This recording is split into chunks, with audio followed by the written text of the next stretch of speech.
नमस्कार दोस्तों, मैं हूं राजकुमार अग्रवाल और आप देख रहे हैं मेट्रो लाइव। पूरे देश में गर्मी आ रही है। वो गर्मी एक गर्मी नहीं, सिर्फ समर जिसको हम अंग्रेजी में गर्मी कहते हैं, वो गर्मी नहीं, चुनावी सरगर्मी भी आ रही है। और पूरे देश में आम चुनाव है जिसको हम लोकसभा का चुनाव कहते हैं, प्रधानमंत्री चुनने का चुनाव कहते हैं।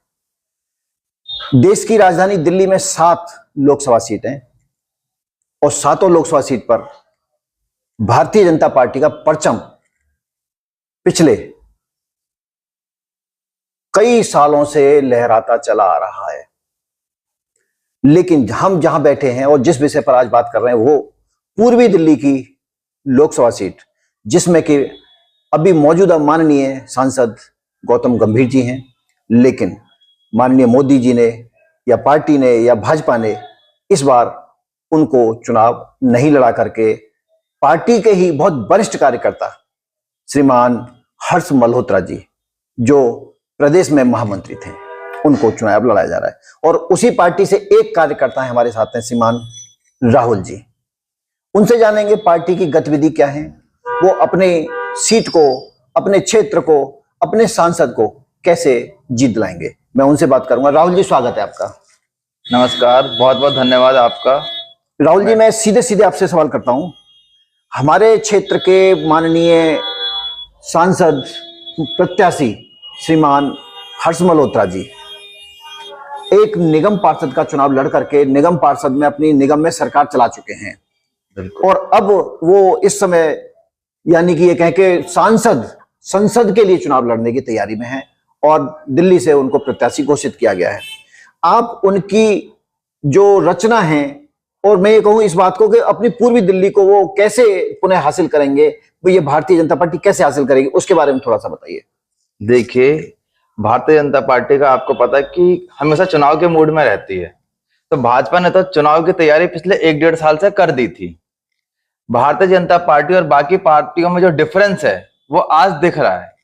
भारतीय जनता पार्टी एक अछूती पार्टी है, एक इकलौती ऐसी पार्टी है जो परिवारवाद और भ्रष्टाचार के लिए जीरो टॉलरेंस रखती है।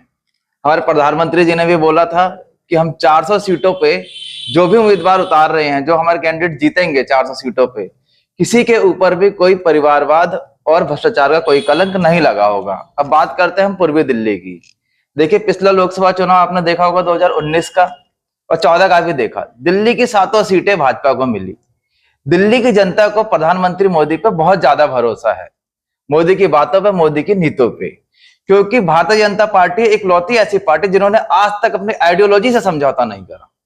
देखिए, हम कहते आए थे कि राम मंदिर बनाएंगे, हम कहते थे धारा 370 हटाएंगे, हम कहते थे 3 तलाक हटाएंगे, हम आज भी कह रहे हैं सीएए आएगा, एनआरसी आएगी। और अब तो प्रधानमंत्री जी ने लोकसभा से ही बोल दिया कि आने वाले 1000 वर्षों का भविष्य इस चुनाव से तय होना है। तो हम जीत के लिए तो बहुत अस्वस्थ हैं। भारतीय जनता पार्टी के जो उम्मीदवार है हर्ष मल्होत्रा जी, वो काफी वरिष्ठ कार्यकर्ता है, प्रदेश में दूसरी बार महामंत्री रहे हैं और पार्टी ने बड़ा सोच विचार कर उनको टिकट दिया है। इस बार दिल्ली की 7 सीटों पे पार्टी के जितने कैडर कार्यकर्ता हैं, कार्यकर्ताओं को टिकट मिली है और दिल्ली का हर एक कार्यकर्ता दिल्ली की 7 सीटें जिताने के लिए पिछले 6 महीनों से लगातार काम कर रहा है। ऊपर से आप देखिए, दिल्ली के मुख्यमंत्री जो अपनी आइडियोलॉजी, जो चीजें लेके आए थे, वो कहीं किसी भी चीज के लिए खड़े नहीं उतरे।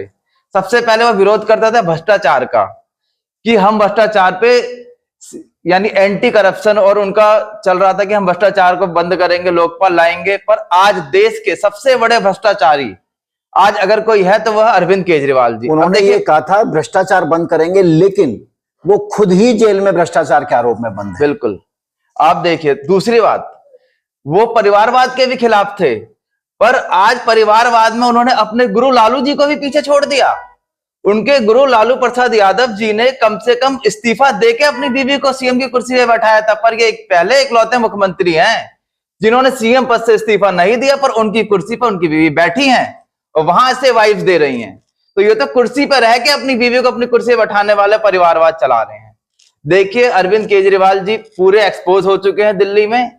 आज दिल्ली जल बोर्ड घोटाला, स्कूल में शिक्षा का घोटाला, दवाइयों का घोटाला, मोहल्ला क्लिनिक के नाम पर टेस्टों में घोटाला।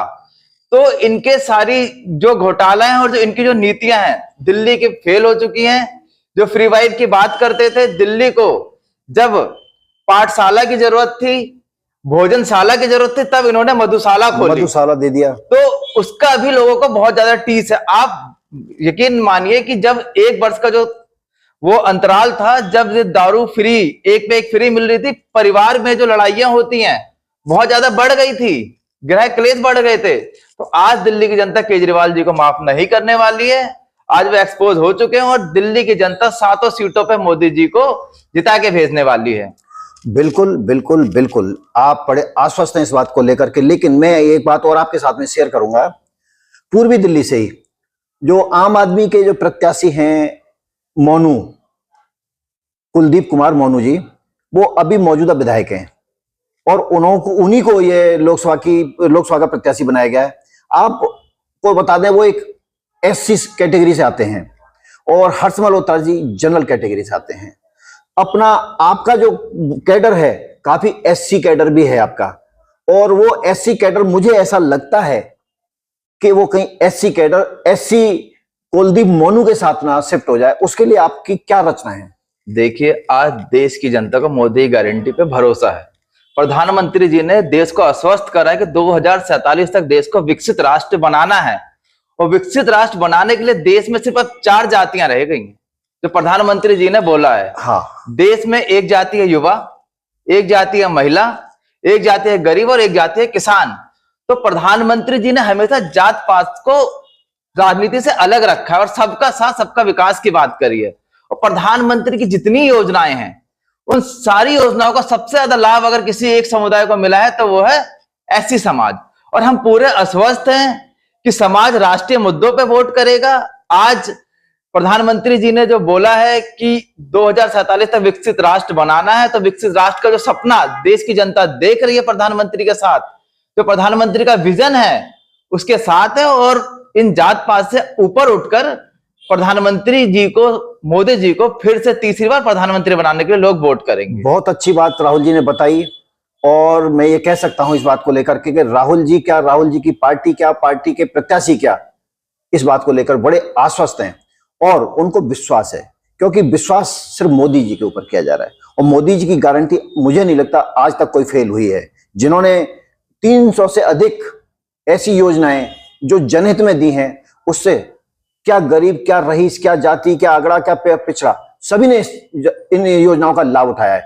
मैं मान सकता हूं इस बात को लेकर के कि निश्चित है, लेकिन सफलता किसको मिलेगी ये देखना अभी बाकी है। आप कुछ अंत में कुछ कहना चाहेंगे जनता से? प्रधानमंत्री जी ने महिला सशक्तिकरण की बात करी थी। देश में आज पुरुषों से ज्यादा महिला वोटर है और महिलाओं को सबसे ज्यादा विश्वास अपने भाई नरेंद्र मोदी पे है। प्रधानमंत्री जी ने ही उनको उनका हक दिया है। इससे पहले बस बातें हुआ करती थी महिला सशक्तिकरण का, पर संसद में बिल लाके प्रधानमंत्री जी ने 33% आरक्षण महिलाओं के लिए लोकसभा में दिया है। इससे बड़ी बात, जब सबसे नीचे लेवल पे प्रधानमंत्री ने उन सबको इज्जत घर दिया। लोग शौचालय की बात करने से शर्माते थे कि यार प्रधानमंत्री लाल किले से कैसी बात कर रहा है, पर प्रधानमंत्री ने उन महिलाओं का दर्द समझा। प्रधानमंत्री की जितनी नीतियां हैं उसमें महिलाओं का उन्होंने हमेशा आगे बढ़ाने का ही काम करा। चाहे बैंक अकाउंट खोले, सबसे ज्यादा बैंक अकाउंट महिलाओं के खुले। तो आज देश की महिलाएं और खास करके मुस्लिम वर्ग की महिलाएं भी प्रधानमंत्री जी पे विश्वास कर रही हैं। और हम क्या, देश की जनता को पता है कि इस देश में अगर एक व्यक्ति है जो इस देश को 2047 तक विकसित राष्ट्र बना सकता है तो वह भाई नरेंद्र मोदी। इसके अलावा जनता को किसी पे भरोसा नहीं है। और दिल्ली से तो मुख्यमंत्री जो केजरीवाल जी है, उनसे तो सबका मोह भंग हो चुका है, क्योंकि केजरीवाल जी जो कहते थे कि अगर किसी पे आरोप लग जाए तो उसे इस्तीफा दे देना चाहिए, उसे जेल जाने से पहले इस्तीफा दे देना चाहिए, पर आज वो कह रहे कि हम जेल से सरकार चलाएंगे। और देखिए वो अपनी दोस्ती कैसे निभाते हैं। उन्हें अपनी बीवी को सत्ता में बैठाना, उसके लिए उन्होंने सबसे पहले जो 2 उम्मीदवार थे उनकी पार्टी के, जिनको लग रहा था कि शायद मुख्यमंत्री बन जाए, दोनों का नाम ले लिया, आतिशी और सौरभ भारद्वाज। बिल्कुल, और उनको भी अपने पास बुलाने के लिए रास्ता साफ कर लिया ताकि उनकी बीवी सुनीता जी दिल्ली की मुख्यमंत्री बने। पर दिल्ली की जनता अब इन चीजों से आगे है और राष्ट्रीय मुद्दों पे वोट करेगी। और हमारे हर्ष मल्होत्रा जी का लगातार कैंपेन चल रहा है। वो बड़े साधारण व्यक्ति हैं, हर एक व्यक्ति से उनका, हर एक जिले में आप विधानसभा में जाएंगे तो हर एक व्यक्ति का उनका पर्सनल टच है। तो हम बहुत आश्वस्त है और हम मेहनत कर रहे हैं, हम अति उत्साहित नहीं है। बहुत अच्छी बात पर ये चुनाव हम जीतेंगे। 400 पार जो मोदी जी का नारा है, अब की बार 400 पार और भाजपा 370 प्लस, और दिल्ली के 7 सीटें बीजेपी को मिलने जा रही हैं। बहुत अच्छी बात आपने बताई राहुल जी। मैं जनता की, देश की जनता को अपने इस चैनल के माध्यम से यह भी अवगत कराना चाहूंगा, एक नर्क होता है, एक स्वर्ग होता है। एक मुस्लिम समुदाय की महिलाएं नर्क को कैसे भोगती हैं, मैं यहां एक जीता जागता उदाहरण आपके सामने रखना चाहूंगा। क्योंकि इस देश की आधी आबादी, यानी कि 50% आबादी महिलाओं की होती है। इसे कहते हैं आधी आबादी। हलाला, तलाक, अगर तलाक गलती से इस समुदाय में हो जाता है और उन्हें अपनी गलती का एहसास होता है, तो उसके पश्चात एक कार्य होता है जिसको हम हलाला कहते हैं। यह एक जीता जागता एक ऐसा नर्क है। हम अपनी पत्नी को किसी को भी सुपुर्द कर देते हैं और वो उसके साथ में वो करता है जो पति का कार्य पत्नी के साथ करने वाला होता है। फिर वो पत्नी पुनः उस पति के पास आती है। अब पुरुष पे क्या बीतती है पता नहीं, लेकिन उस महिला पर क्या बीतती होगी, वो कैसा नर्क झेलती होगी। और कई जगह तो मैंने ये भी देखा है कि जिन्होंने हलाला के लिए अपनी पत्नियों को दे दिया था किसी काजी को, और उन्होंने वो काजी को देने के बाद में उस काजी ने उसकी पत्नी को वापस ही नहीं किया। उस पत्नी में उसको इतना सुख मिला, उसने मना कर दिया कि मैं इसको तलाक नहीं दे रहा हूं, यानी कि हलाला खत्म हो गया। उसने उसकी पत्नी को रख लिया। और वो मैंने मुस्लिम समुदायों को सुसाइड करते हुए देखा है, वो मुस्लिम युवकों को सुसाइड करते देखा है। ये ऐसे जीते जागते उदाहरण मेरे पास बहुत सारे हैं, समय थोड़ा कम है, लेकिन मैं यही कहूंगा, देश की आधी आबादी को इस नर्क से निकालने में माननीय नरेंद्र मोदी जी का बहुत बड़ा योगदान है। इसलिए आधी आबादी पर नरेंद्र मोदी जी अपना भाई का हक समझें, बहन अपने पिता का हक समझें। वो कह सकते हैं इस बात को कि मोदी जैसा साथ और मोदी जैसा विकास और मोदी जैसी सोच इस देश को पुनः नहीं मिलने वाली है। इसलिए बीजेपी आश्वस्त है और निश्चित है कि बीजेपी इस बार ये हैट्रिक लगा रही है, 400 पार के ऊपर जा रही है। क्योंकि देश की जनता, क्या युवा, क्या महिला, क्या बच्चा, सभी इस मोदी के साथ है। आज के लिए इतना ही, मिलते हैं अगली बात पर, अगली चर्चा में। इसी तरह से हम आपके सामने चर्चा लाते रहेंगे। राहुल जी आपका बहुत बहुत धन्यवाद, आपने अपना बहुत कीमती समय आकर के हमें दिया। मेट्रो लाइव का बहुत बहुत धन्यवाद। और मैं आपसे एक बात बोलना चाहूंगा कि जब 4 तारीख को रिजल्ट आए तो एक बार आप फिर से मुझे बुलाइएगा, तो फिर जीत पे बात करेंगे कि कैसे देखो भाजपा 400 सीटें लाई है। राहुल जी ने बहुत अच्छी बात कही, लेकिन राहुल जी के सामने मैं एक बात फिर कह दूं, राहुल जी इस बात के लिए तैयार रहिएगा, जब आप जीतेंगे तो आपकी ईवीएम पर बहुत सारे आरोप लगाने वाले कुकुर मुत्तों की तरह निकल कर आएंगे और वो आरोप लगाएंगे। एक बात मैं बोलना चाहता हूँ, कल तक आम आदमी पार्टी कोर्ट को नहीं मान रही थी। वो कहती थी कि मोदी ने हमें बंद कराया है और मोदी हमारे पीछे पड़ा है। पर जब कोर्ट से कल संजय जी को बेल मिली तो बड़ा कोर्ट का धन्यवाद कर रहे थे। तो मैं, विपक्ष की एक आदत बन चुकी है जो देश की जनता को पता है कि अगर कोई भी डिसीजन उनके फेवर में आएगा तो लोकतंत्र बचा रहता है, लोकतंत्र जिंदा हो जाता है। पर जैसे ही उनको निराशा मिलती है, सबसे पहले वो सरकारी तंत्रों पे उंगली उठाते हैं। तो आज जनता इनके प्रोपेगेंडा, इनकी चीजों को समझ चुकी है। और अगर उन्हें ईवीएम पे विश्वास नहीं है तो पंजाब में कैसे जीते, अभी चंडीगढ़ मेयर चुनाव कैसे जीते, हाँ, कर्नाटका में सरकार बनी है। ये सत्य है। तो चलिए मिलते हैं अगले स्टेप पर, अगले कदम पर, अगली बात को लेकर के आपके साथ, आपके मन की बात, आपके दिल की बात को लेकर के हम आते रहेंगे। नमस्कार। धन्यवाद, नमस्कार।